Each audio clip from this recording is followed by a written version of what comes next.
Cyclone Montha ఇప్పుడు already మన west బంగాళాఖాతంలో వాయుగుండం ఏర్పాటు అవుతున్న విషయం అందరికీ తెలిసే ఉంది.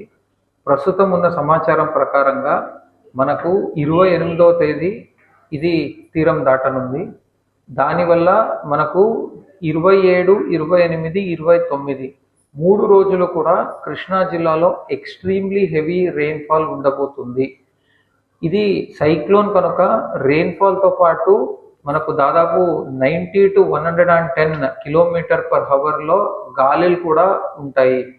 దీనికి సంబంధించి జిల్లాలో ఎటువంటి ప్రాణ నష్టం కానీ లేదా అనిమల్ లాస్ కానీ జరగకుండా ఉండడానికి అన్ని ప్రణాళికలు సిద్ధం చేసుకున్నాము. అన్ని డిపార్ట్మెంట్స్ కూడా అలర్ట్ చేయడం జరిగింది. అంతేకాకుండా ఒక్కసారి సైక్లోన్ తుఫాన్ ఎండ్ అయిన తర్వాత మళ్ళీ వెంటనే లైఫ్ని నార్మాల్సీకి తీసుకొని వచ్చేదానికి మనము చెట్లు పడిపోయి ఉంటే చెట్లు రోడ్ క్లియర్ చేసేదానికి, ఎలక్ట్రిక్ పోల్స్ పడిపోయినప్పుడు ఎలక్ట్రిసిటీని రీస్టోర్ చేసేదానికి అన్ని దానికి కూడా ప్రిపరేషన్ చేస్తున్నాము. ప్రజలందరికీ నా విజ్ఞప్తి, మళ్ళీ 3 days కనుక ఎక్స్ట్రీమ్లీ హెవీ రెయిన్ఫాల్ ఉంది కనుక అన్ని schools, colleges, ITIs, degree colleges, అన్ని ఎడ్యుకేషనల్ ఇన్స్టిట్యూషన్స్కి కూడా హాలిడేస్ డిక్లేర్ చేయడం జరుగుతుంది. అంతేకాకుండా హాస్టల్స్లో ఉన్న పిల్లలను కూడా ఇంటికి పంపిస్తున్నాము. యాక్చువల్లీ వాళ్ళ సేఫ్టీ కోసం. ప్రజలకు కూడా నా రిక్వెస్ట్ ఏమంటే దయచేసి ప్లీజ్ మెయింటైన్ ఇండోర్స్, ఇంట్లోనే ఉండండి, దయచేసి బయటకు రావద్దు.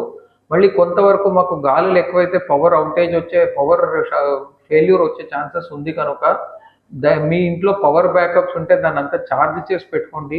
ఇంట్లో క్యాండిల్స్ ఏమైనా ఉంటే దాన్ని కూడా స్టాక్ చేసుకొని పెట్టుకోండి. లైట్స్ ఏమైనా ఉంటే దాన్ని కూడా ఛార్జ్ చేసి పెట్టుకోండి.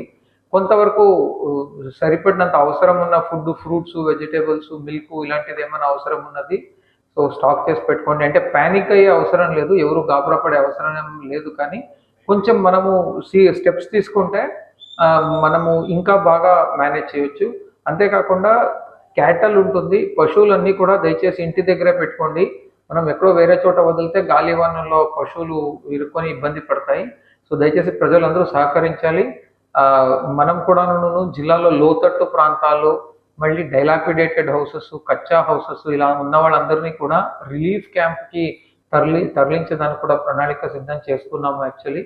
సో అలా మన ఆస్బెస్టర్ షీట్ ఇంట్లో ఉన్న, మట్టి అంటే కచ్చా హౌసెస్లో ఉన్న, లేదా పడిపోయేటట్టు హౌసెస్లో ఉన్న దయచేసి ప్రజలందరూ కూడా ప్రభుత్వానికి సహకరించి రిలీఫ్ సెంటర్స్కి రావాలి అని కోరుకుంటున్నాను. రిలీఫ్ సెంటర్లో ప్రజలకి మంచి ఎటువంటి ఇబ్బంది లేకుండా మెరుగైన ఫుడ్, మెడిసిన్స్, టాయిలెట్స్, శానిటేషన్ అన్నీ ఇచ్చేదానికి కూడా ప్రణాళిక సిద్ధం చేసుకున్నాము.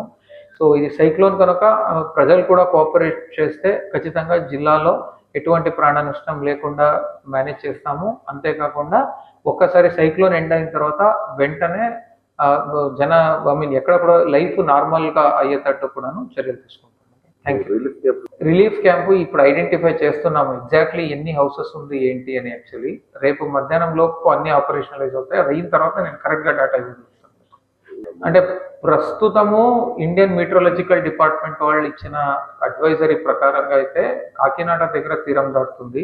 బట్ అయినా కూడా మనం దగ్గరలోనే ఉన్నాం కనుక మనకు ఎక్స్ట్రీమ్లీ హెవీ రెయిన్ఫాల్ ప్లస్ గాలులు ఉన్న మాట అయితే అది కన్ఫర్మ్ అయింది. సో దానివల్ల మనం దాని ప్రకారంగానే ప్రిపేర్ అవుతున్నాం.